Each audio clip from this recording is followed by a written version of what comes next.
Hello, Rod, Broken Nickel Garage, your wrenches and wilderness guy. Today, our adventure is taking us to northwestern Montana up to the Yaak territory. We're going to be very close to the Idaho border, close to the Idaho border and the Canadian border. I've got a special guest coming to meet. We're going to meet Clearwater Junction at the Big Cow.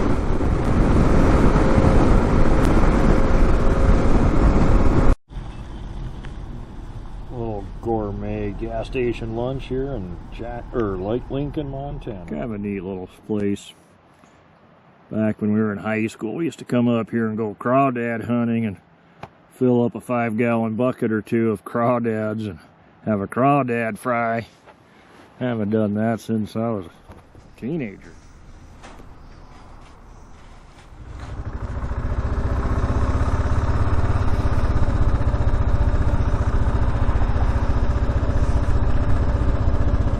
Clearwater Junction. Big Cow, everybody knows that thing. But there is a landmark.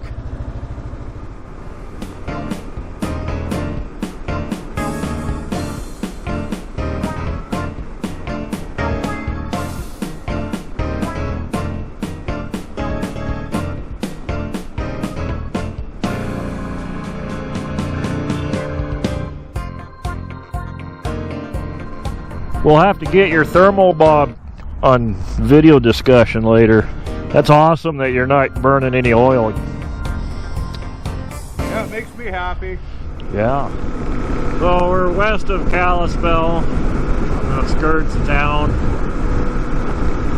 I don't know why I always get excited. Come through Kalispell. Always kind of like the area. I always wanted to live here. But man, it just... For the last 30 years I said I was going to move to Kalispell, and every time I look at it, property goes up and up and high, and I think, man, that's too much.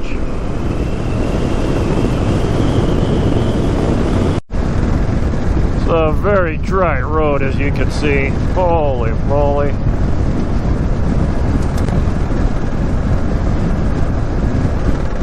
Fortunately, there's a pickup up in front of my friend. Really making some dust for us.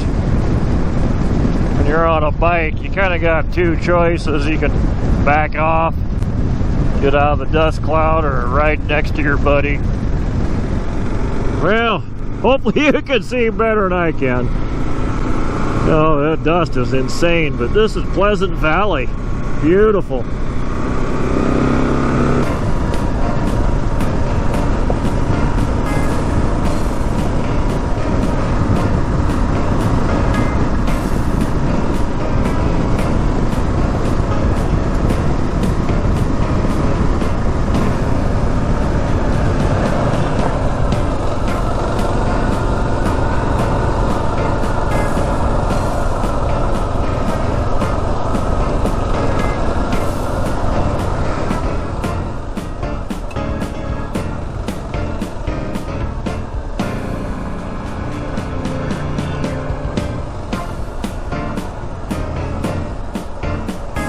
This view. Sure don't want to rubberneck too much. Looks like it's a long ways to the ground or to the bottom.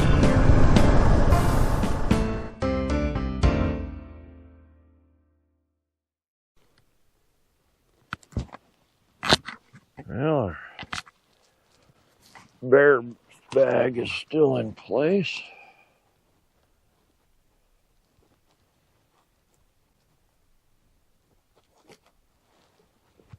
That's a good thing.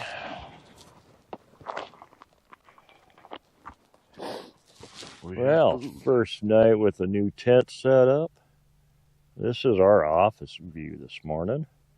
We've been up for a while. We got to camp kind of late. It was pretty dark, so I didn't do any video last night, sorry. The good old trusty KLR, the good old iClimb table.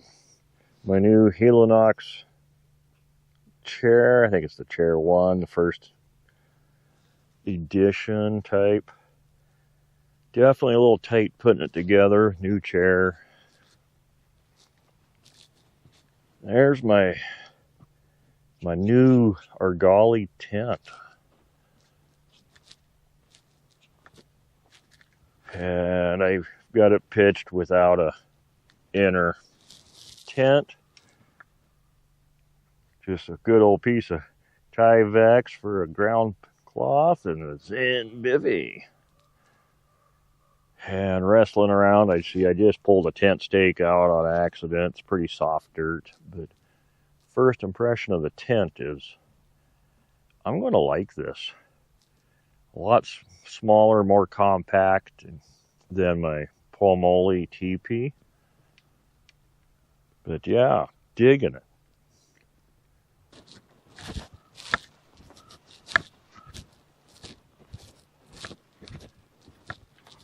Truly just an amazing night, man. The stars last night were just spectacular. I had to sit down here and just watch the stars for a while and appreciate what the Almighty has created here.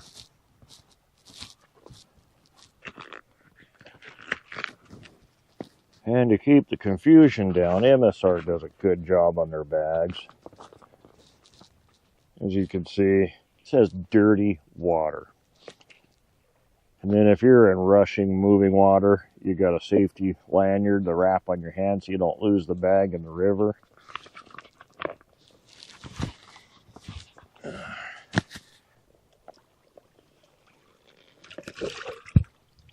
Alright, 3 liters should be enough for what we need to filter and resupply. Always come down if we need more. I'm not sure how much water Wade went through on his.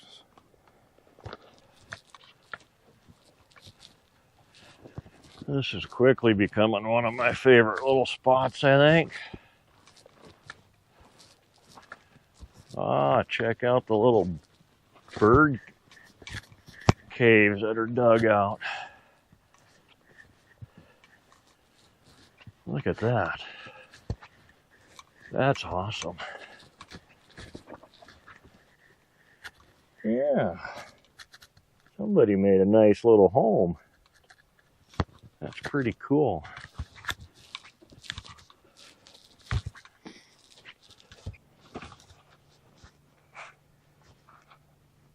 The instruction said if this is hanging, potential for this to become detached. Now prime our system. We'll unlock our valve. Very simple valve. Start squeezing. Point upward. Just let it sit and do its thing. I should probably have my dirty water a little bit higher. Just some B-roll. Oh, that's all right.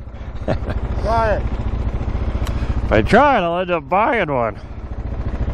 They're cheap as yeah. fuck, but you can adjust it, turning it that way. Yeah. That should be about right. Yeah. That falls under the acronym KISS. Keep it simple, stupid. Like I said, if I'm just buzzing down the highway, I'll put my hand out here. Oh, yeah. Now it's like a four-wheeler. All right. Goodbye, Lake Kookanusa.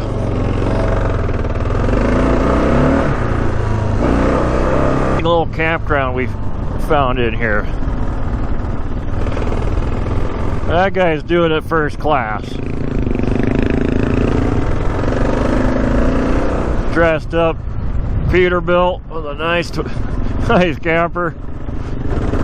That guy's got the luxuries.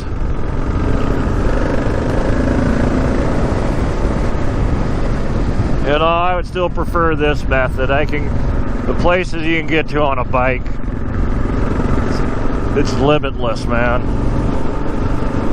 I bet there's a nice little campground down there. Campsite. Oh, the dreaded Montana wildflower. She's in full bloom today, ladies and gentlemen. Me.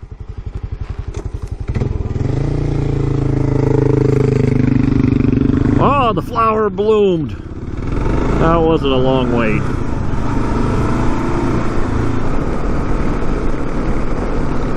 I know in this area the bear population's been on the rise. It's been a few, oh, probably 4 years since I've been up in this area of the state. Definitely one of my favorite areas, but I know they had, last time I was in this area, they had a lot of bear activity. They were struggling. One area we stopped, I had my dog, Roscoe. Him and I went camping and truck camping and exploring. And one of the trailheads had a lot of warnings about aggressive black bears that was chasing people. And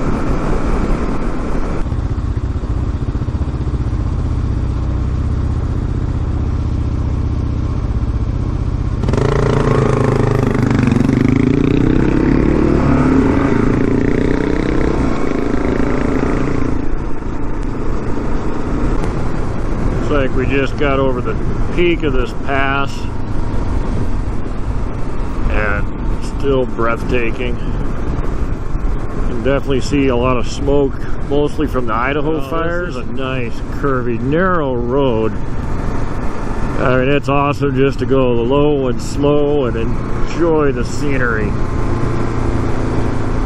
Or you could definitely kick it up a notch or two, but there are a lot of these sharp hairpin turns. Sneak up on a guy, get you in trouble. So glad to see we're back on some kind of gravel. We've definitely seen more asphalt this trip than I have in quite a while.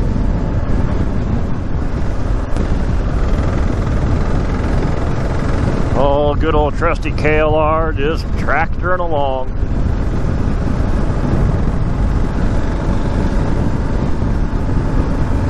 It's been a good bike. I do enjoy this machine.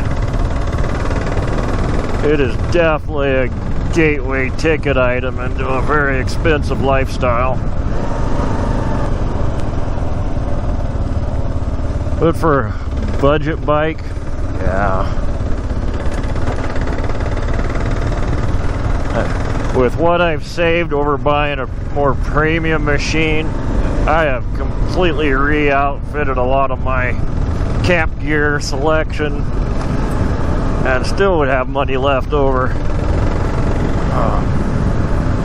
If anyone's interested, I do have a spreadsheet to kind of break down my cost on this journey of getting into the adventure bike riding and stuff that I bought. Oh, we should be getting close. I don't think we're too far away.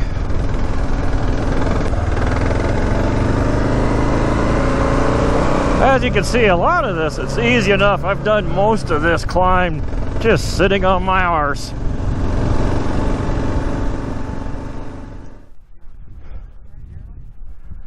Yeah, just amazing. What an epic spot for a KLR to stop and take a rest and just enjoy the scenery. Alright, we're coming down off of that old radar installation.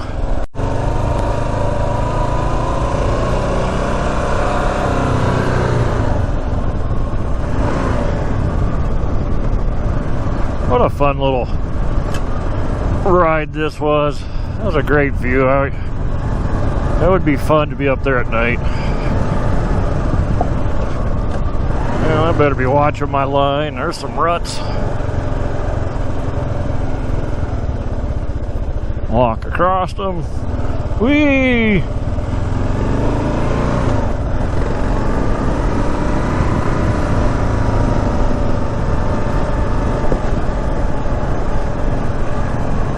You know, one thing about the KLR, just what a tractor.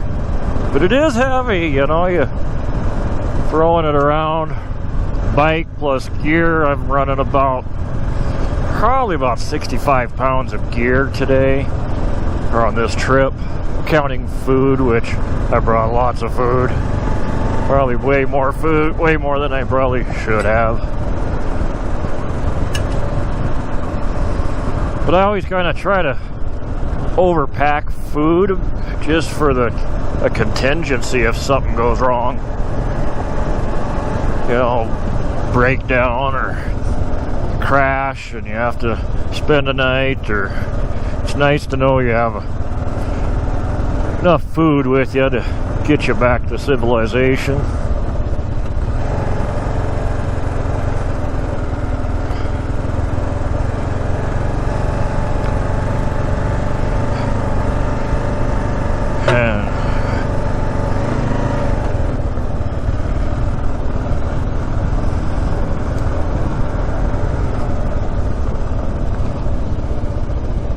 Like I said, most of the rail rides I get into are very, very rookie, very amateur. And this definitely qualifies as a amateur run. It's not, I would say it's not really technical at all. You just got a few spots you got to watch for with some looseness and some ruts, and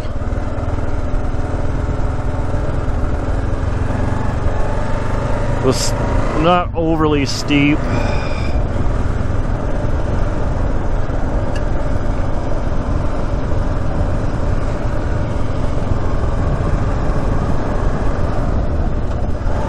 And actually this is a good little hill to practice rear brake control and brake slide, which even on the KLR, the ABS, you can't turn it off, but you can get a little bit of power slide out of them. It kind of has the ABS works, but it kind of has almost a delay.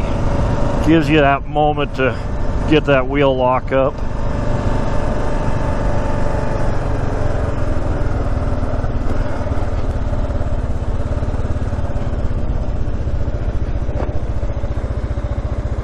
I gotta pick that up. That's Wade's hat. And then I'll say, look. Got no way to clip it. Alright. Plan B.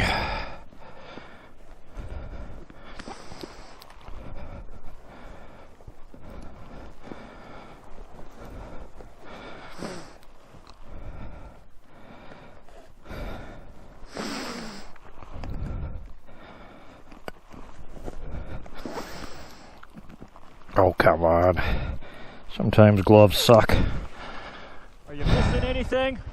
Huh? Are you missing anything? My hat? Oh, yeah. Yeah. That's probably what I felt. Like, what the hell is touching my ass?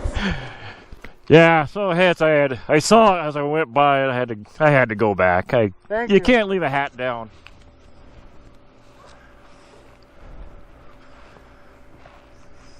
This is what it looks like to ride a adventure bike at night to a campsite. 10:15. Well, we got camp set up and BS'd a little bit.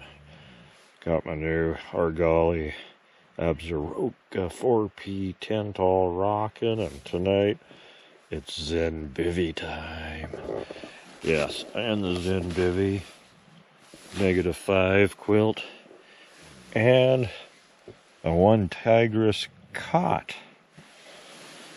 Yeah, all this on my motorcycle. We're making camping golden again. We're making camping great again. Bringing comfort, headroom, space. And this tent, I'll double check the specs and we'll go into it, but I think it's 40 ounces. 40 ounces. And it's not for everybody. It is a floorless tent, but I'll get some more video footage in the morning and give you a better viewing. But it's definitely been a long day. We covered some miles and got some footage. And like I said, it's 1:30 in the morning. I'm gonna get ready to go to bed. I've got my Insta1 RS running outside. We're going to try to get some night shots. Hopefully they turn out. So far I'm running 50% success and fail. So we'll see. Well, see you guys in the morning.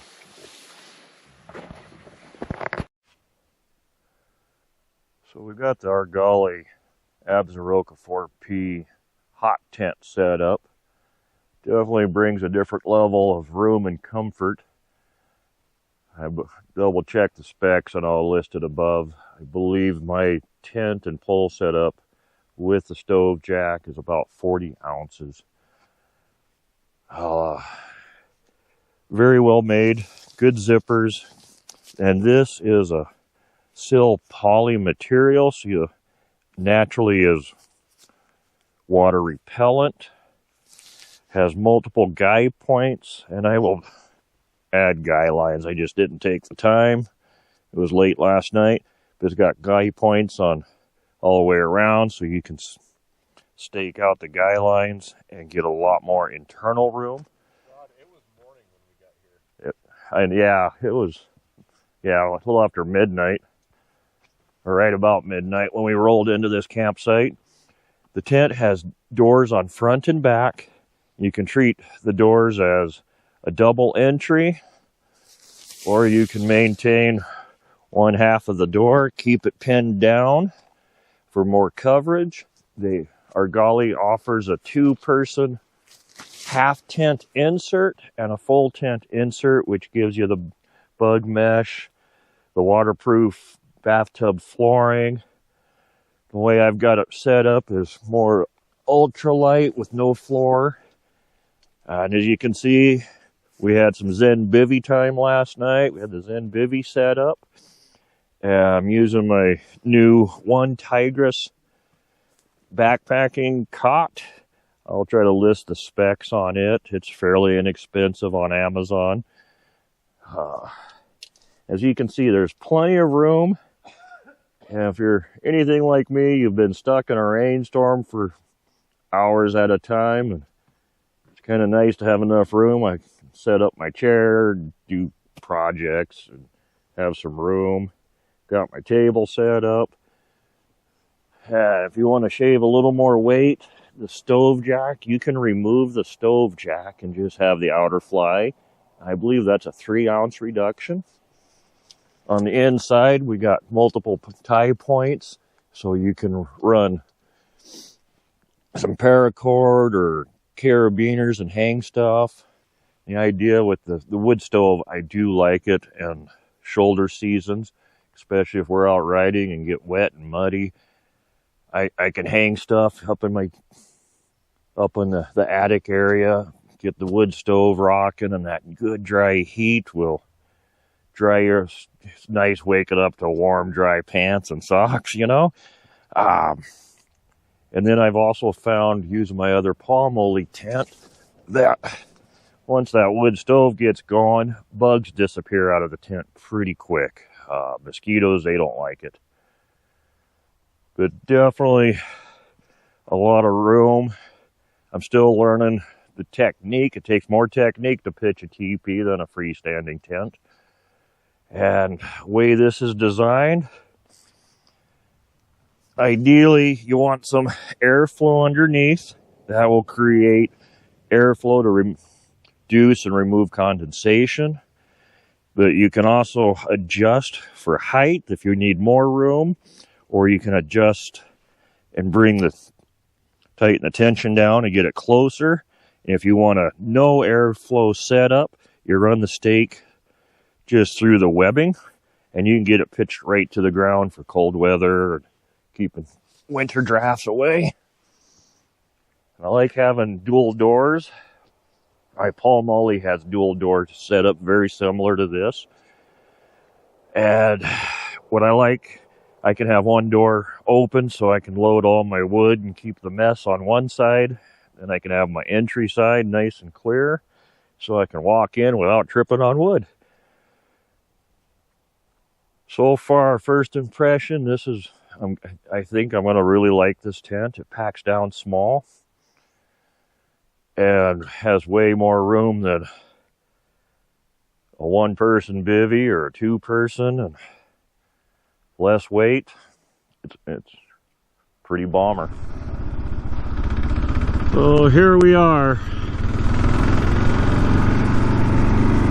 the Hungry Horse Reservoir Dam. Sorry it's raining today. It's pretty spectacular.